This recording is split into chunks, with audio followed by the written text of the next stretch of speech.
Do we have any leftover questions from yesterday?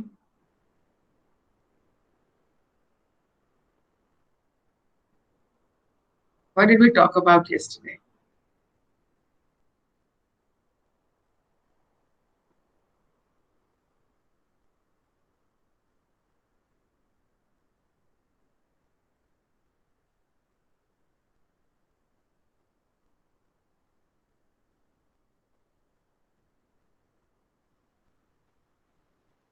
Reproductive right and something about sexual harassment at the workplace.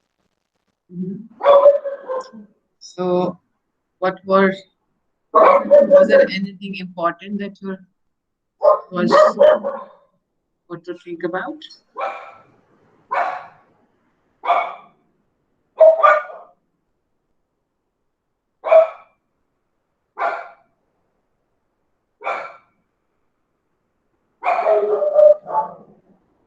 I'm really sorry.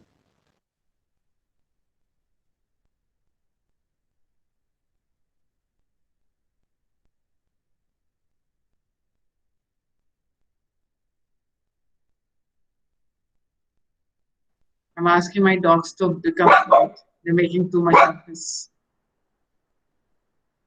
Let me just check what's happening.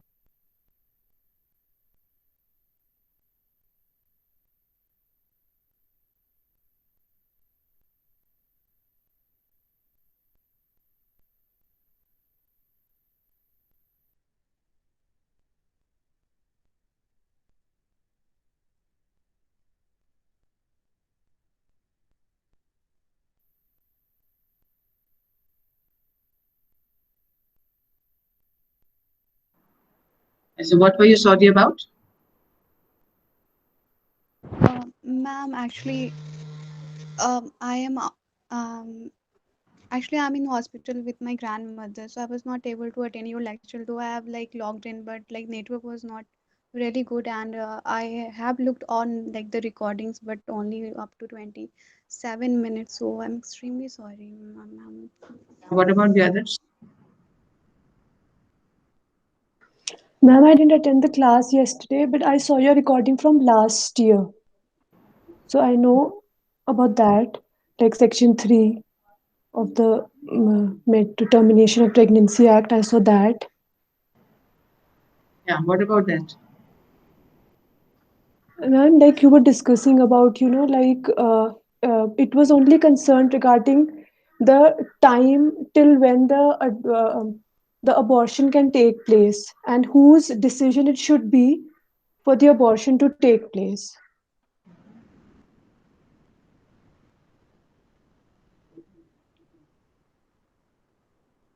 Is there anyone who attended the class yesterday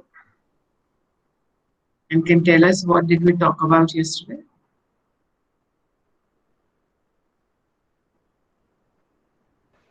Ma'am, we discussed about reproductive rights and why they are considered important for women, as and whether these rights should be applicable to men and women both. Or then we discussed about the maternity benefits and the MTP Act, and why, I mean, they are only available to married women. And then there's why this discrimination is there. I mean, there's not available to women who are unmarried, and they want to, if they want to abort the baby. And then we also discussed about complaints and what should be done if no, it was in the starting when we were discussing about this. If a if a complaint of sexual harassment is there, then what we're going to do and what not, and what the approach should be there. Then in the starting we also had a quiz also. I mean, I'm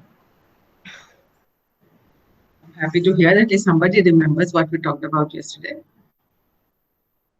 I'm finding it very difficult to continue with the classes with people not reading, not coming regularly, not even paying attention to what we're talking about. So certainly that one aspect of reproductive health we were talking about was that we think of women as completely capable of taking decisions when it comes to motherhood. Same woman in the capacity of a wife is not seen as capable of taking decisions when it came to sexual relationships. When it came to matters of sexuality, the ownership of the sexuality and the decision related to her sexuality were vested with the husband. When it comes to motherhood and deciding whether to keep a child or not, it is assumed that a woman is capable of taking her own independent decision. Therefore, if she decides to abort a child beyond or without reference to the MTPA, she is seen as being equally criminally responsible as anybody else would be who would abort a child. So IPC certainly permitted abortion only in this circumstance where it was important to save the life of the woman. MTPA expanded those criteria. This is endanger the life is certainly there, but also if there's a failure of contraceptive, if it's a rape victim, if it's a pregnancy arising out of rape, if there has been the child has got abnormality of a kind that it will affect the quality of life. So more grounds have been added, but the legislation has not provided women with the right to abort. It is enabling abortion in certain circumstances, and those circumstances are listed. Of course, there is the usage of the contraceptive failure available only to as an excuse or as a reason only for married women. So therefore, morality still exists on the same ground, where we're saying that we are very categorically reinforcing indirectly that the legitimate sphere to have sexual activity, legitimate sphere to become mother is during marriage, subsistence of marriage, and not without it. So therefore, if a woman is sexually active, she becomes pregnant through voluntary consensual sex, she has no right to abort her child, even if the child has been conceived despite the use of contraceptives. So the use of contraceptive was introduced as a measure in child in population control, but there is certainly the influence of morality also involved. If it was just population, then every woman should have been enabled to abort the fetus due to failure of contraceptive. There has been proposal for change that, but hasn't been enforced yet. So another aspect which is connected with maternity is the Maternity Relief Act. So anyone who knows who can avail maternity relief as per the legislation?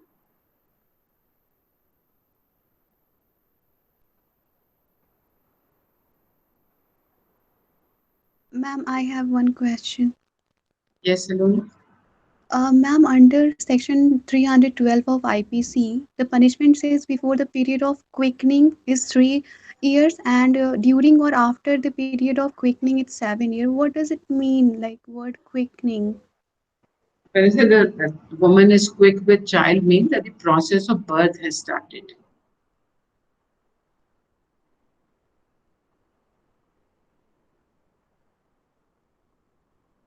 That's what my understanding is. Let's just check whether Google has got any answer.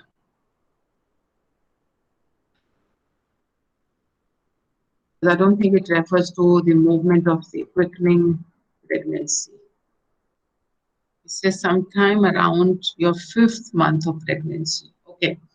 It's when the child has started the movement for the first time. That is what's called quickening. Moms have been pregnant before, might experience quickening. So if the child has started moving and the abortion takes place, that's what we are talking about in that. If a child is killed during the process of birth, then it is seen as a culpable homicide or murder. But when abortion takes place, it is under this provision that we are talking about. Okay? Yes, ma'am, thank you. Yeah, no, Google Uncle is very useful. Find some answers very easily. I have tried, but पता नहीं. तो मैंने आपके सामने सिर्फ पूछा उसको quick नहीं तो उसने प्रेगनेंसी भी बता दिया. So okay. So maternity relief. You know who is entitled to maternity relief? We've had this question already earlier. That maternity relief is presented as a Article 15.3 legislation, while in fact there's nothing about Article 15.3 which should be looked at in relation to this. Whether you had something to say? Ma'am, I just wanted to say that this maternity relief is for working women, women who are somewhere employed, not for non-working women. Uh, but is it available to all working women? No, ma'am. Like Which one? obviously in the unorganized sector, it's so difficult to even Hmm? assert the right in the unorganized sector. It's only available in the organized sector. But the university is an organized sector, Yes, ma'am. so all university teachers should be entitled to this. All non-teaching Ma'am, staff should be. I read that case, the muster roll case, Mhm. regarding the the women employed in a regular manner and the women employed in the contract basis. And there was a Mhm. distinction made. Yeah, And the but women under contract were not no. given Why was the corporation not granting it? because they said that these women are daily wagers and they get the Mhm. money if they work in the day. And if they are not working, so why will they pay them? Now, I think we need to first read the legislation. Section 2 of the Act says application of Act. It applies in the first instance to every establishment being a factory, mine, or plantation, including any such establishment belonging to government, and to every establishment where persons are employed for the exhibition of equestrian, acrobatic, and other performances. So including plantation, including. So what we have here is factory, mine, or plantation. Then the added words are in, including any such establishment belonging to government, and to every establishment wherein persons are employed for the exhibition of equestrian, acrobatic, and other performances, provided that the state government, with the approval of the central government, after giving not less than 2 months' notice of its intention of doing so by notification,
lost lost my network connection back again. So let me share.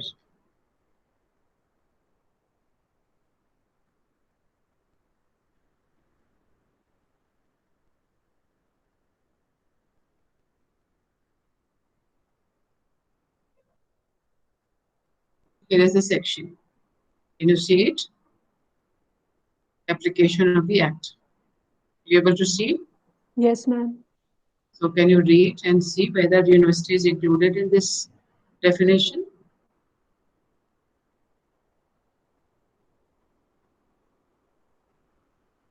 Whether corporate, what do you call that, corporates included?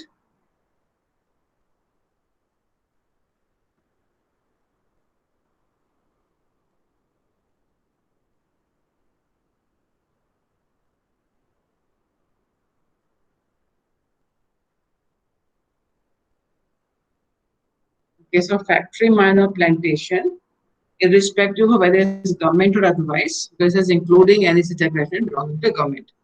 So our factory, mine, plantation belonging to the government or to the private, that's the first instance group. Then every establishment wherein persons are employed for the exhibition of equestrian, acrobatic, other performances. So circus, does it include university? Does it include corporates? Multinational companies? Yes, ma'am. Under which clause? Which word includes? Ma'am इसमें लिखा है ना every establishment, तो ma'am उसमें सब आ जाएगा. Any such establishment. Any establishment नहीं लिखा है. Any such establishment. Such क्या है?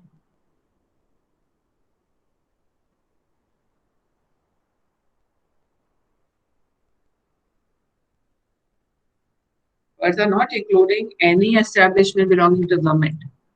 That's including any such establishment belonging to government, and then say every establishment which is for equestrian, acrobatic, other performances, exhibition of these. इसमें तो ऐसा कुछ नहीं होता.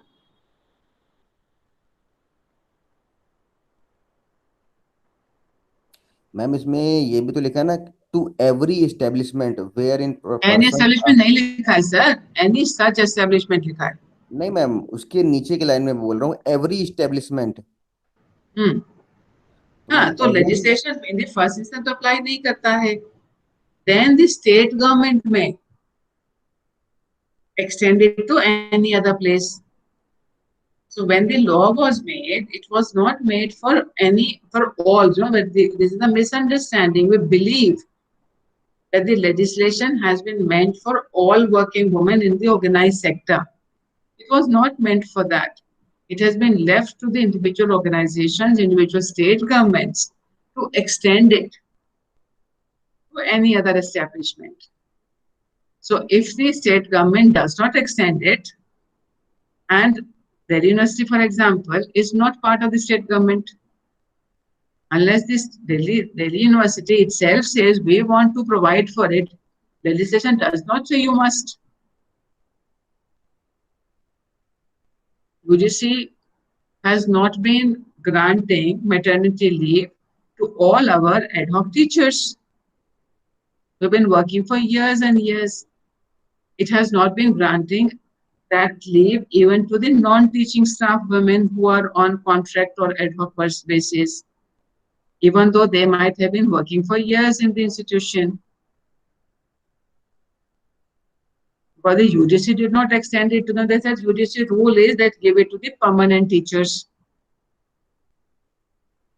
So we believe that all working women, when they become pregnant, at least working in the organized sector, will be automatically allowed.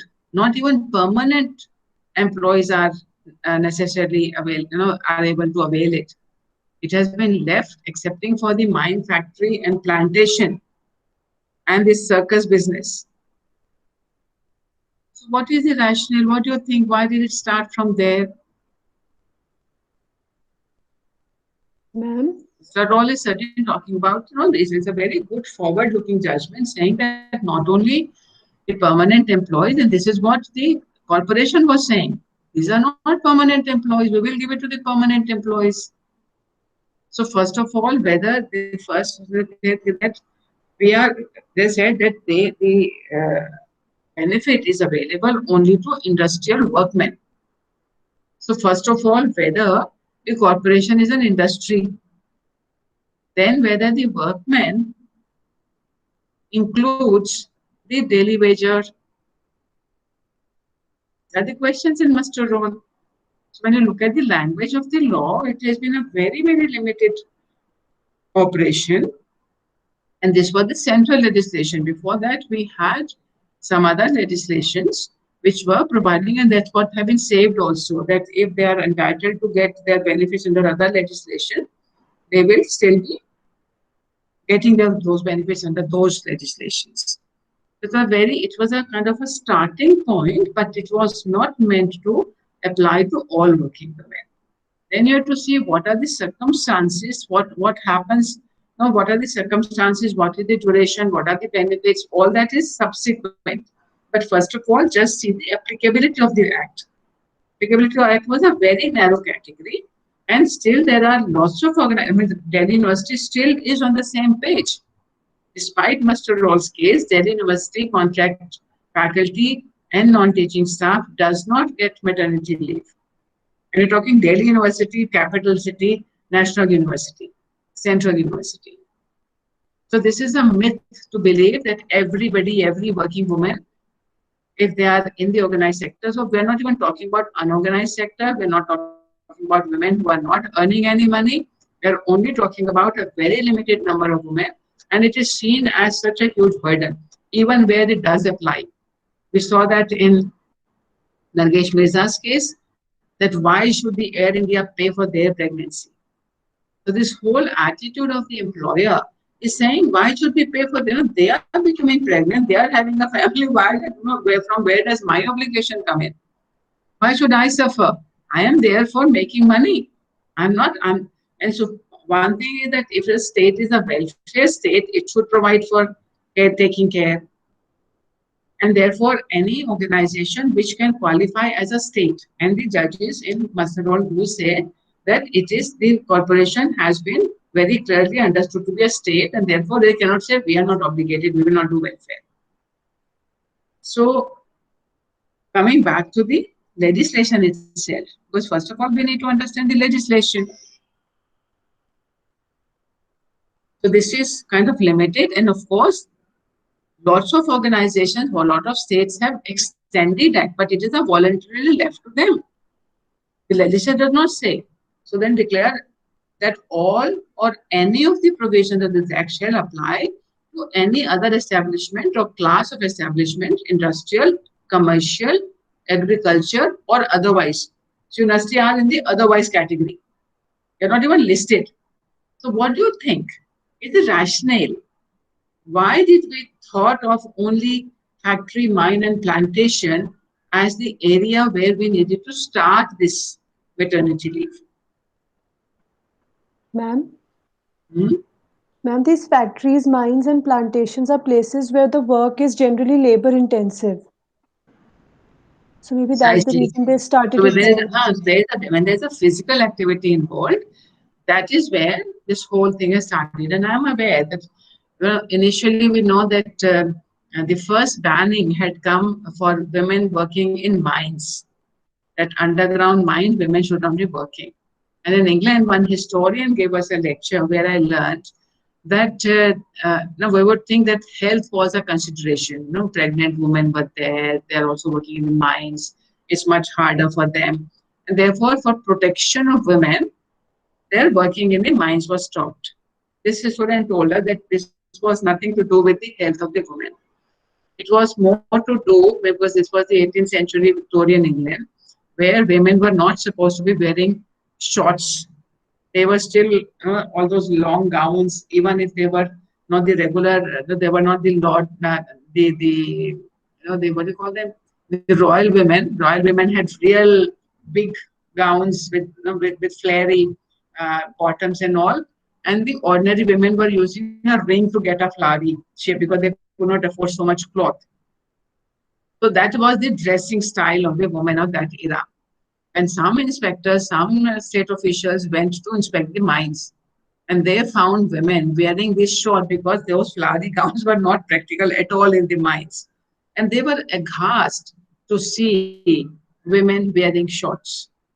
pregnant women also in shorts and shirts. That was not acceptable. So it was much more to do with the sensibility of the dressing rather than the health of women workers. So the origin of prohibition of women working in mines is coming from there. Today, of course, we think it must have been, we believe it must have been the health issue. So here also, it is more focused on that women who are doing hard labor, they need to be protected. But women who are not doing hard labor, they can still do the mental work and still come, and there was no need to. So certainly made a beginning with this, but and keeping in view the physical category. What does Muster Roll talk about? Why did the court say they must be given equal benefit of the maternity leave? The daily wages should also be given that. Yes, ma'am, because it was also because of the hard work involved, because these women were digging trenches and doing all construction work and all that. So it was not good for pregnant women to do all that work, or women with very small babies. Yeah, So it's that very was important. also, It's very important to read what the judges have written. Where is my case? In para 6, the judge says, not long ago, the place of women in rural areas has been traditionally her home. But the poor illiterate women, faced by sheer poverty, now come out to seek various jobs so as to overcome the economic hardship. They also take up jobs which involve hard physical labor. The female workers who are engaged by the corporation on muster roll have to work at the site of construction and repairing of roads. Their services have also been utilized for digging of trenches.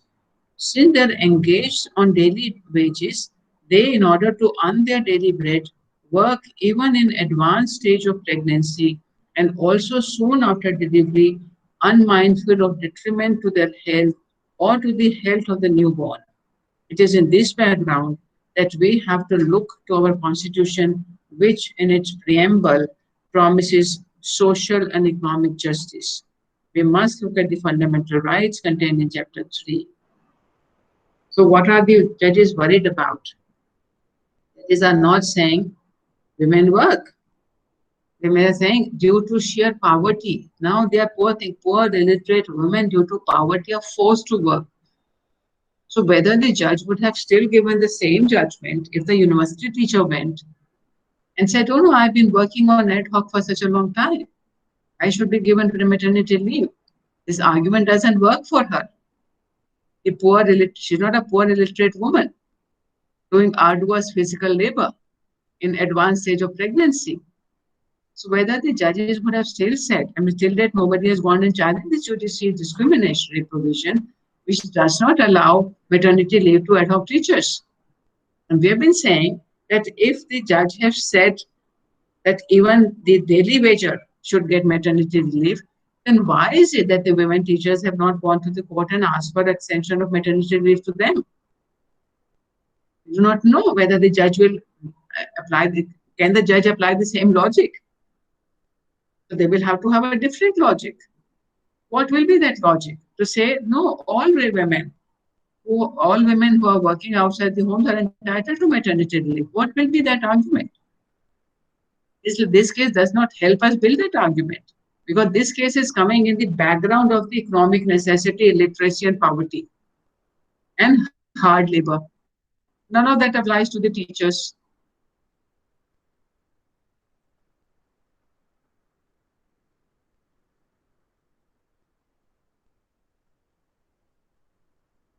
What will we argue?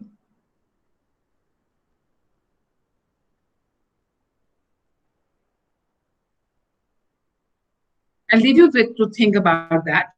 There's more questions. So now what is now let's get back to the legislation.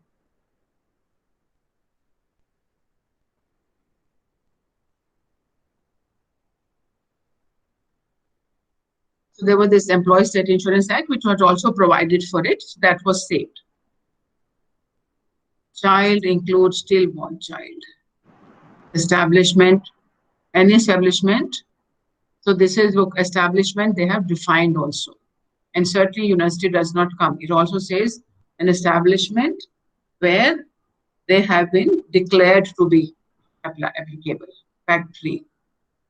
Maternity benefit means payment referred to such and such. Mines also defined. Miscarriage defined uterus of any period to or during the 26th week of pregnancy, but does not include any miscarriage, the causing of which is punishable. Wages means all remuneration paid or payable to in cash to a woman. If the term of contract employees express or implied were fulfilled and includes such cash allowances, including dearness allowance and house rent, as a woman is for the time being entitled, incentive bonus, money value of the concessional supply of food grains and other asphalt, but does not include any bonus other than incentive bonus, overtime earnings, and any deduction or payment made on account of fines, any contribution paid or payable by employer to any pension fund or provident fund or benefit of the under any law of the time being, gratuity on the termination of service. Woman means woman employed, whether directly or through an agency, for wages in any establishment.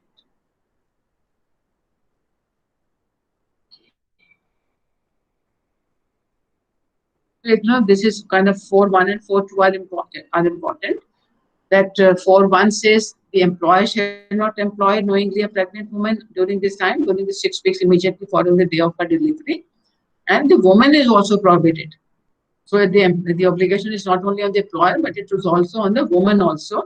During 6 weeks immediately following the date of her delivery, she will not deliver of the miscarriage. And also, it's only delivery, day of a delivery of miscarriage. A delivery or. Yes. Ma'am, so if like a joining date or something comes and it falls within this period, so what will the woman do then? What joining date? Like suppose she has to join a new job, a government job or any other job, and then the joining date is within this 6 weeks of her delivery or miscarriage. No, that has to be delayed because employer cannot employ. So she will send a medical report. Yeah, sure. Without prejudice to the provisions of 6, no pregnant women shall request being made be required to do specific period. So that's okay. I want to focus when there are more than 2 children.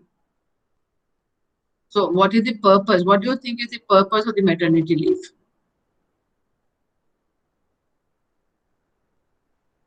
For me, ma'am, it is less about like the maternity benefit. It is more like the population control policy. Why? Because relief is providing to the mother only up to 2 child only. Suppose if like as in earlier classes we have understand that if a woman does not have control over their own body, and when she is giving a child like the third, if she is giving birth to the third child, she is not entitled to the maternity benefit. Neither any policy. Take the example of Matru Vandana Yojana. This policy is made for like the poor women who cannot afford medicine or food for themselves. So government support them, but only up to 2 child. After on the on the birth of third child, government does not care. So government is only taking care like country needs citizens. They want population, but only to a certain limit. Then they should welcome or like draft any policy population control policy. So this is not the right way to like control the population in the name of like we are doing welfare of the woman. So I'm very upset on this point. Yeah, so certainly we need to keep track of that as well, that what are the circumstances in which, so the fact that they are not entitled to the same maternity leave when it is more than 2 children, then whole argument that it is for the care of the child, is care for the mother, that doesn't hold good. So how can, if that was the primary or the sole purpose, so that certainly is not the sole purpose. So to some extent, we are trying to use this as a instrument for population control also. But look at this one, maximum period for which 3. A woman shall be entitled to maternity benefit to 12 weeks. This is of course increased. That is to say 6 weeks up to and including the day of her delivery and 6 weeks immediately following that day. Provided that where a woman dies during this period, the maternity benefit shall be payable only for the days up to and including the day of her death. So far, so good. Now look at this one. Provided further that where a woman having been delivered of a child dies during her delivery or during the period of 6 weeks immediately following the date of her delivery, leaving behind in either case the child, the employer shall be liable for the maternity benefit for the entire period of 6 weeks immediately following the day of her delivery. But if the child dies during the said period, then for the days up to and including the day of the death of the child. So she survives and the child dies, she doesn't get full maternity leave. Has she recovered?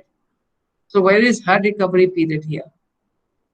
She talks about woman dies leaving behind the child, but the woman survives and the child dies. There's a problem here. So what is it that we are talking about here? So we are certainly not talking about this. So then we are saying post-delivery, it is the care of the child. It is not for recovery of the mother.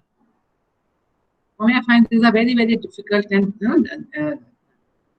difficult kind of provisions to explain as to why is it so.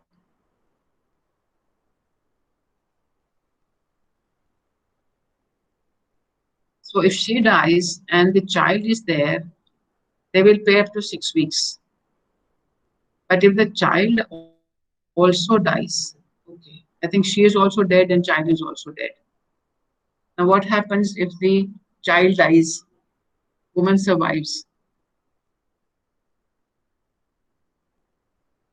I think this is a continuation of the first one, that if she dies within 6 weeks and then they have to go up to 6 weeks, but if the child also dies after her death, then it will be up to and including the day of the death of the child. Then continue pending in certain cases. Every woman, maternity benefit shall not be standing. This one, she is employed, continue to employed, and 160 days in the preceding 12 months. Notice of claim has to be given, but of course, even if this notice is not given, she would still be entitled. Amount that you can have a look at.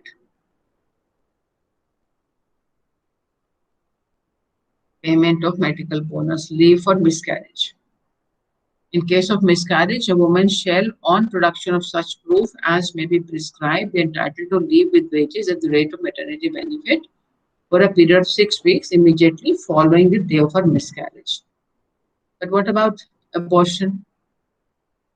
For illness arising out of pregnancy, delivery, premature childbirth, or miscarriage. Nursing breaks.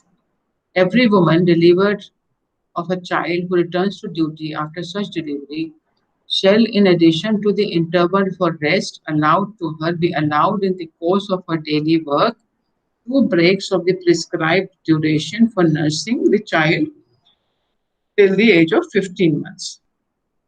And certainly you cannot dismiss, and all that is there. No deduction of wages in some cases. Inspectors have to be there, the powers of the inspectors, and anybody, if they want to prosecute, then they have to take the permission of the inspectors. For feature, woman who works in assembly under they have been permitted by employer to absent herself under the provisions of Section 6 for any period during such authorized absence, he shall forfeit her claim to the maternity benefit for such period if she joins. Works in any establishment. She works in somewhere else, she takes leave here and works somewhere else, which is okay. Abstract of acts and rules to be prevented. Penalty. If any employer contravenes the provisions of this act or the rules made thereunder, he shall be punishable with imprisonment, which may extend to 3 months, or with fine, which may extend to 500 rupees, or with both. I hope this 500 been revised somewhere. Where the contravention of any provision regarding maternity benefit amounts has not been recovered, the court shall in addition recover such maternity as a if it is a fine, pay the same to the person entitled thereto. No prosecution after. There's a limitation also provided for. After 1 year, you cannot. The cognizance of offence cannot be taken after expiry of 1 year. Effect of laws inconsistent. Let's wait. Now we want to look at the new, the 2017 changes which have been brought in. The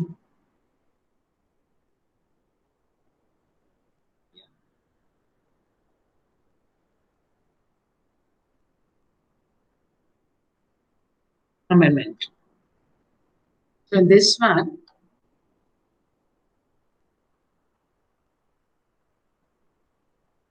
we've got this section. After subsection 3, another clause to be added.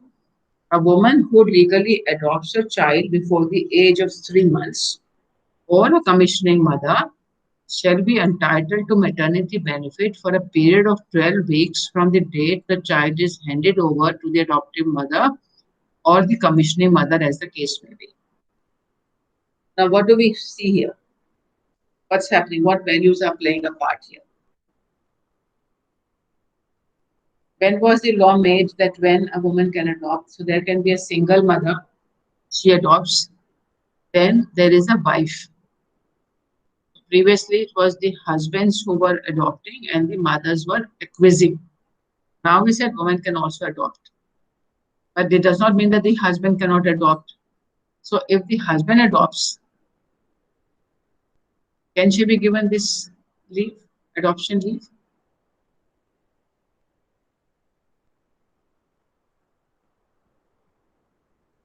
One, the child has to be below 3 months. And both, a commissioning mother is doing surrogacy. Commissioning mother is the one who has given her egg for surrogacy. So there is a woman whose husband has got a child through surrogacy and her egg is not involved. Will she be entitled to have that child, to have this leave?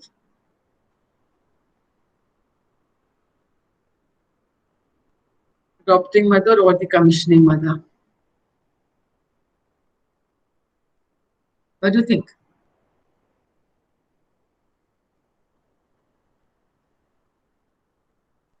Ma'am, Hmm? if a man adopts a child and Mhm. he has a wife, so the Mhm. wife will automatically be the mother. No, she's not the adoptive mother. So, like, can it be a case that when a husband is the father, but the mother is not the mother of the adoptive child? They do not, because the adoption is done only by a single person with the consent of the other. In case of marriages, we have had many cases in the earlier law where the wives were not entitled to adopt. It was only the husbands. It was only the husband, but therefore they had to adopt it with the consent of the wife. So who was the adopting parent was not that both of them were adopting parents. It was only the husband who was the adopting parent, the father. And we had cases where the child was in adoption, the only ceremony required was to hand over the child. Yes, So ma'am. the child was handed over in the lap of the mother. Years later, challenge was that adoption was not valid because the child was not given in the lap of the father. So the law has been making the distinction between the two. I hope that it will not hold any more good, but it still is the position that between the two of them, when you look at that law legislation, it again says, they don't say the couple will adopt. It will be now the 2005, 2010, I think, amendment was, in which the married women have also been given the right to adopt. They were not even entitled to adopt. They could not say that I want to adopt. The husband only had to adopt. And they will have to give consent, of course. But it was the husband who was adopting. Now we are saying the wife can also adopt. So which means the same reverse principle will still apply. Mm. So if she is not the primary parent adopting, then will she be entitled to the leave? Is my question. We do not know the answer yet, but certainly the manner which has been formulated. That's another, and also because it will be very clear in case of the single woman adopting. She's entitled because she is the adopting mother. But whether it will apply to the married woman also or not, I'm not very sure. Ma'am, I think it should not apply because if this applies, then we pass on the the duty of childcare to the woman, even if a husband is the one who is the No, no, but primary adopter. are we giving adoption leave to the husband? So he should receive the leave No, and but not the wife. but that's what the not a law is. So that is a double edge. One, you should be single to get this leave. Second, if your husband adopts, you will still have to leave your job and then. So it's a double burden. Either way, she's not comforted.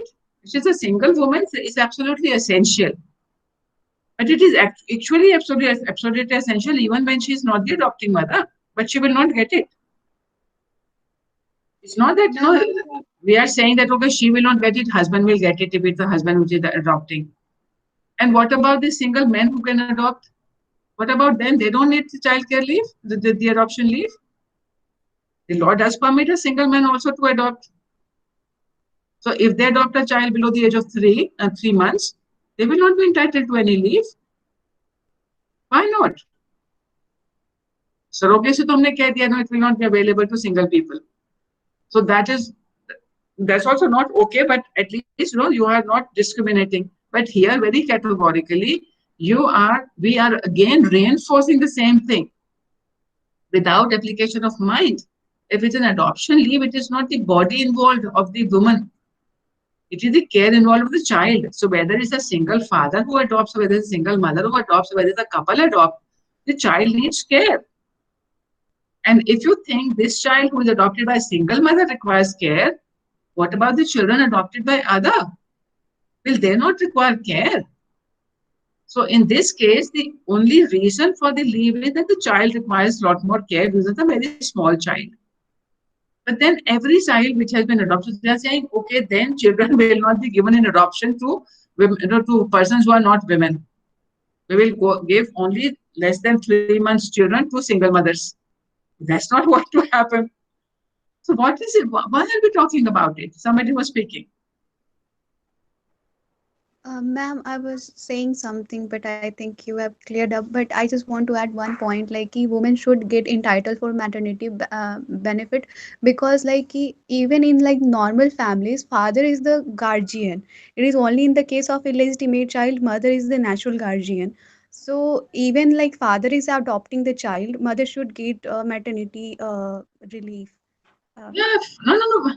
But why not the fathers? Why should the mother get the maternity leave? Ma'am, father should get like that is the idea of should, like law is not there, but whatever like law right now is a relevant section or whatever material is available, it No, is but in tell me, no. We are back to the same question that when it's a couple, in how many cases would you think it will be the mothers who will be the adopting mothers? Most of the time, it will be the husbands who will be adopting and they will be saying yes. So whether in that case, will she be given, will she be counted as an adopting mother? We were to make a law there saying that both the partners will be, when it is a couple adopting, they will both be seen as adopting mother and adoptive father. But without making that provision, we are now stuck with the language. As a lawyer, if you look at, as a social activist, as a social worker, I will say include all that. But does the language of the law permit that? A very liberal judge, a social welfare judge may give that interpretation, but it is left to the discretion of the judge. Why should the framer of the legislation not have thought about it, that any child given in adoption less than 3 months, the first carer, the primary carer will be entitled to leave. But because we're stuck with the Maternity Benefit Act, maternity means woman. Now I was reading the news with this other group, the private group. They are saying we are granting maternity leave even to the trans men who have retained their capacity to give birth.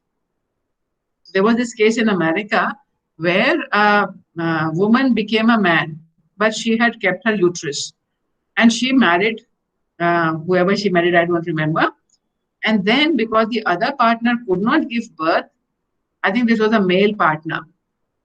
So she then produced a child as a man because she had the physical capacity to produce a child.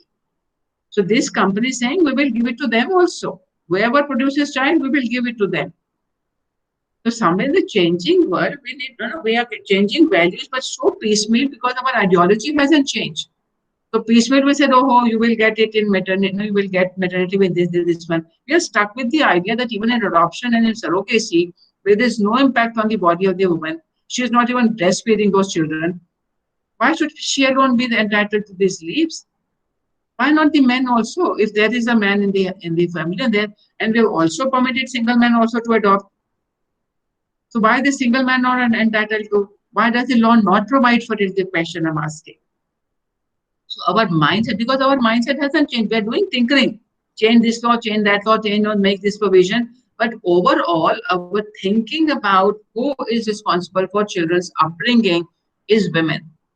And we keep it reinforcing it in various ways. The commissioning mothers category, can there be a commissioning father also who has got a small baby without the involvement of the wife? Because the commissioning of a surrogate child can be done not only on those cases where the mother's egg is involved, even when her mother is not, her egg is not involved, there may be a surrogate child from the father.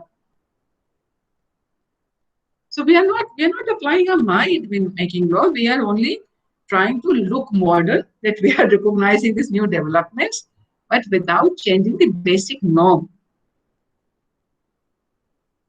Then, okay, where are we?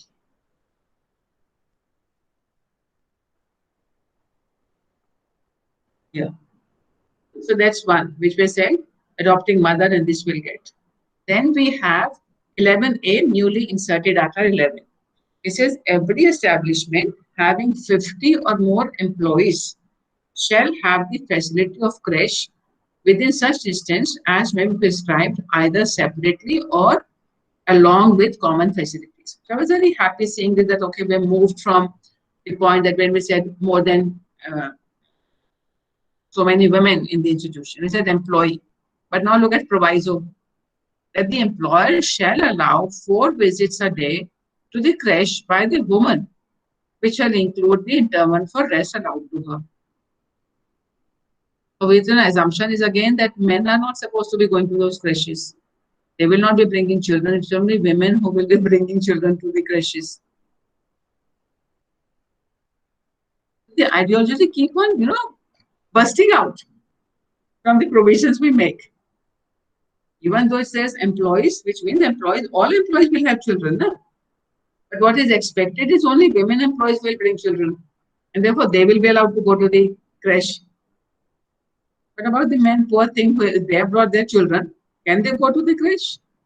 Woman does not include man. Man does not include woman. They made a specific provision saying man and woman in 2017, but still saying men are not responsible for childcare. Women and women alone are responsible for childcare, whether they have produced it from their bodies or they have not produced them for their own bodies. So we are not changing anything. We are still stuck with the same provisions, with the same, not provision. Provisions are changing, ideology is not changing. Ideology is still the same, what we have talked about earlier. Ma'am, it's very confusing, taking one step ahead and two step back. And even I'm thinking, suppose like if you are allowing man to go in the crutches, I at the same time I'm thinking about POSCO. It's what to say, ma'am. So now tell me, we have made this law which says men can adopt, but they cannot adopt a girl. We've forgotten about same-sex relationships. If this man can, if we fear that the man can sexually abuse a girl, we're assuming he will not abuse this male man. Are we checking out what is his sexuality? If he is, suppose he's a gay, he's not going to abuse the girl, but he may abuse the boy. We are not applying our mind. in the honor, we just blindfoldly without thinking, nay, the man can exploit, and we're also assuming women will never assume will never abuse the boy or a girl. Women don't all care, na? How can they abuse? What is our construction of men and women then? That's what we are talking about. That how does the law construct men and women? Women are all for caring for children. They cannot be abusive. They don't burn cheeks of the, there's a small servant they have in the homes. They do not beat them up. They do not shave their hands. They do nothing. Because all these reports there, women being so abusive to small children in their homes. But that's not what take cognizance, because construction of woman is, oh, she is scared of the child. So irrefutable presumption that she will not abuse the child, whether it's a boy or a girl. Men can abuse girls, but they cannot abuse boys. From where are these presumptions coming? Is there any rationality in that? I want to check out the adoption. You do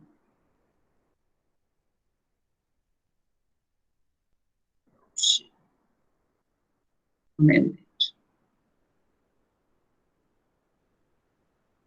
This is Bill, Personal Law Amendment Act.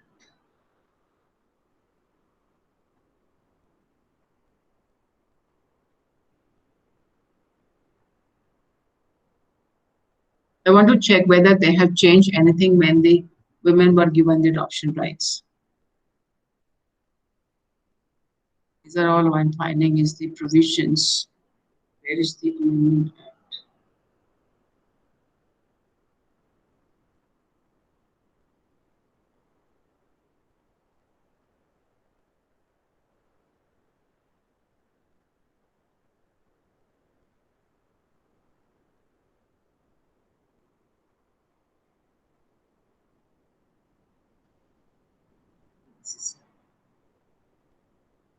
This one, be it enacted.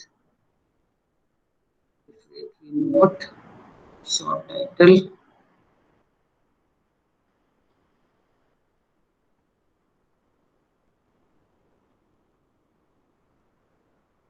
Capacity of female Hindu to take an adoption. Any female Hindu who is of sound mind and is not a minor has the capacity to take a son or daughter in adoption, provided that if she has a husband living, she shall not adopt a son or daughter except with the consent of her husband, unless the husband has completely and finally renounced the world, or has ceased to be a Hindu, or has been declared by a court of competent jurisdiction to be of unsound mind.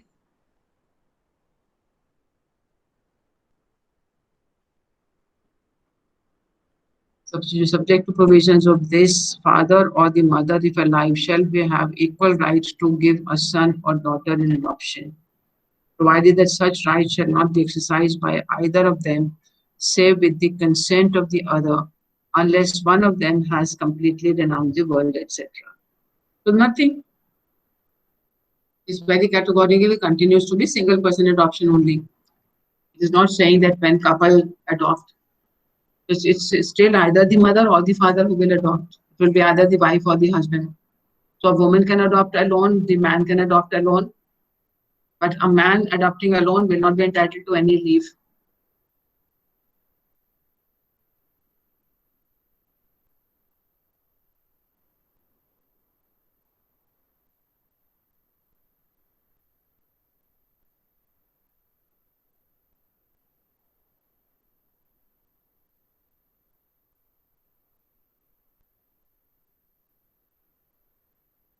Any other thoughts? I'm run out of my conversation on this because these were the points I wanted to make.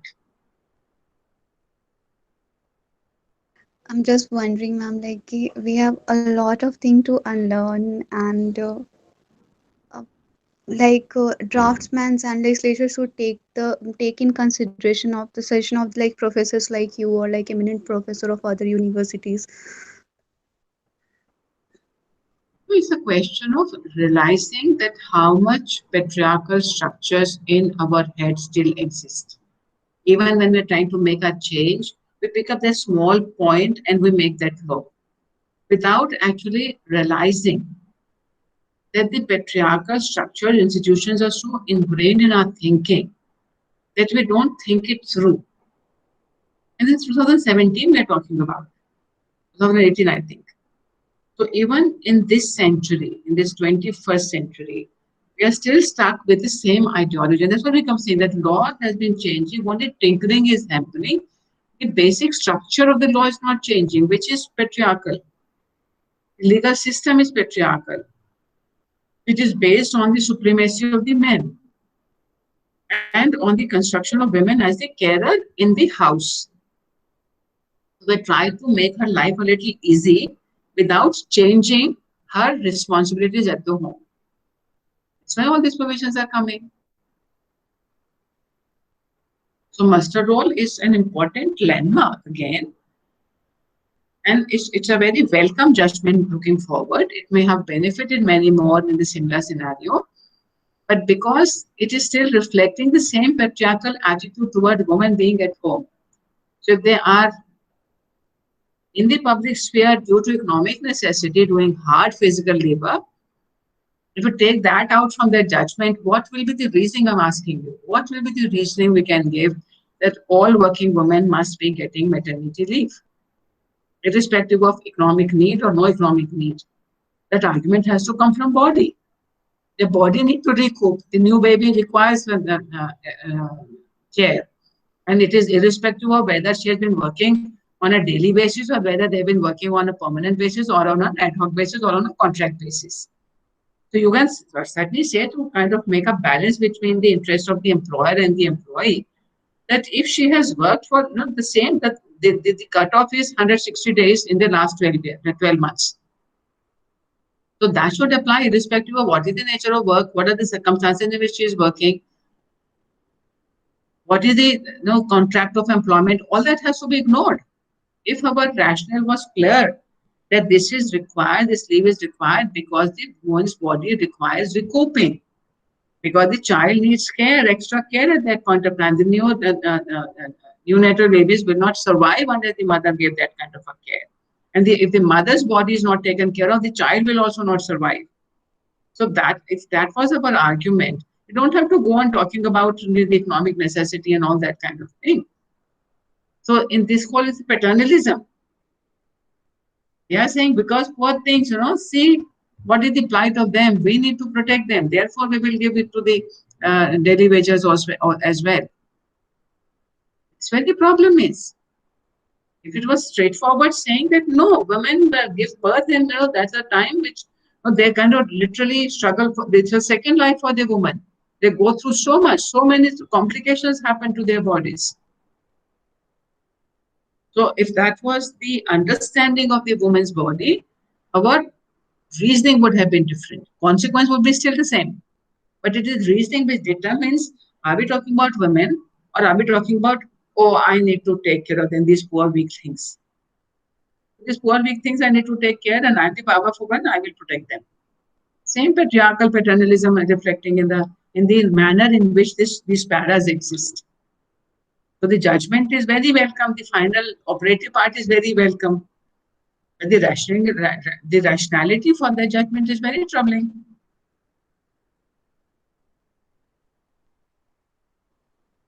What do you say? Should we stop today, or should we take up the next area we wanted to take actually in the next class?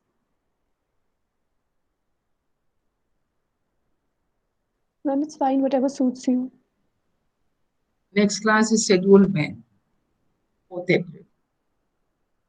No, yeah. I think we'll take it on 4th. I just wanted to say one thing. Yeah.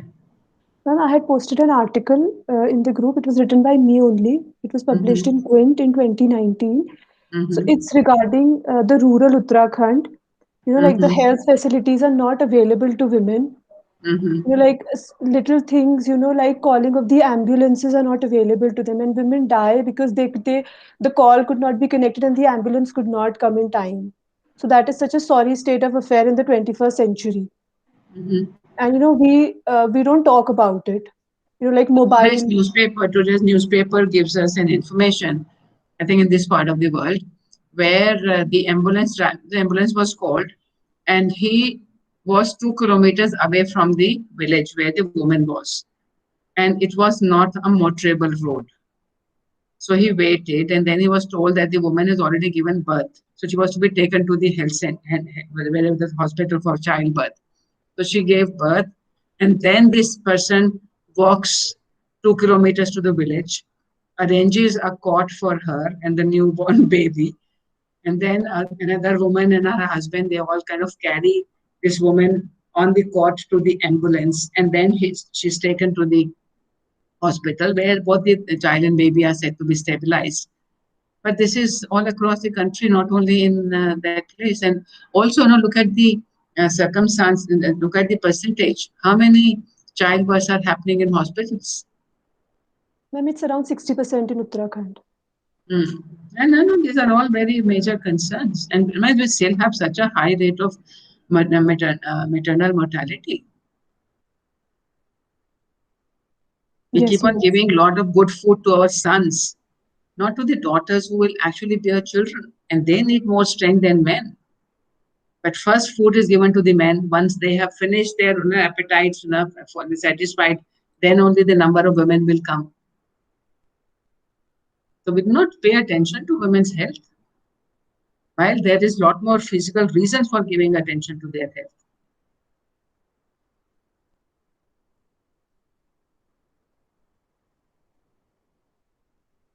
I've read your article, the link you have put out there. I forget now whether it was my email or where it was. I did read. I'll give you my comments. Yes, ma'am. I had sent you an email also. I've read both your articles. And please send me the feedbacks. I'll really, like your feedbacks. Yeah, sure.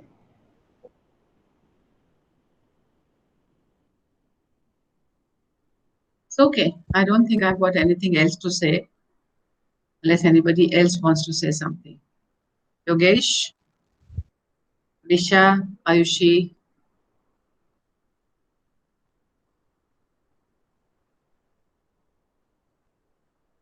Ma'am, I have one question. Yeah.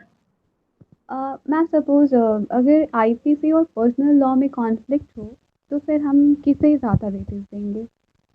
Give me a concrete example.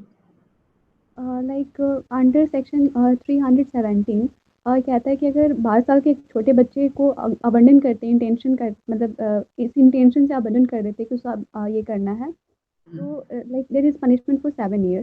Take the example of Sunni law. Shia law जो है उसमें illegitimate child का कोई accountability नहीं है, but Sunni law में कहता है up to the age of 7 year mother are responsible for like the IPC में कोई डिस्टिंक्शन है कि कौन हिंदू बच्चा अबंडन किया कि नॉन हिंदू बच्चा अबंडन किया? No ma'am. फिर तो फिर आईपीसी प्रिवेल होगा ना? इसमें तो कुछ है ही नहीं ना, हिंदू मुस्लिम तो है नहीं उसमें. तो मतलब अगर कोई मतलब डिफेंस लॉयर है वो ये तो नहीं दे सकता कि नहीं हमारा anybody who abandons a child is the question. It's not a legitimate child abandon किया कि legitimate child abandon किया, हिंदू किया कि मुस्लिम किया, ऐसा तो कुछ भी नहीं है ना. No ma'am. But the other thing has been that whether this section will be attracted if a child is abandoned in the palna in a institution. है ना, संस्थाएं बनी हुई है कि पालना लगाते हैं बाहर की, आपने बच्चा छोड़ना तो घूरे पना छोड़ के यहाँ छोड़ दो. So whether that will amount to abandonment.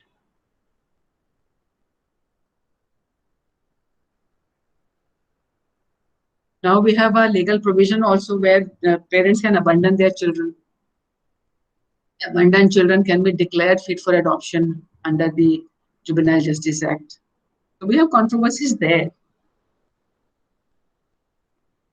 The argument has been that abandoning means that there is nobody to take care of the child. In the Palna, it is expected that the Palna people will take care of the child. So it's not abandonment, it is handing over the child to the other one, though of course not in person. But in the legal abandonment documents, there the family is counseled for 2 months and all, the period of 2 months of waiting before they can say, no, I don't want to do anything with this child anymore. People can now formally give up their children. then they're declared by CWC as ready for adoption, available for adoption, free for adoption in that term.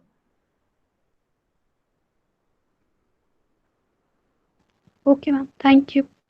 So please mark your attendance and we will meet the afternoon.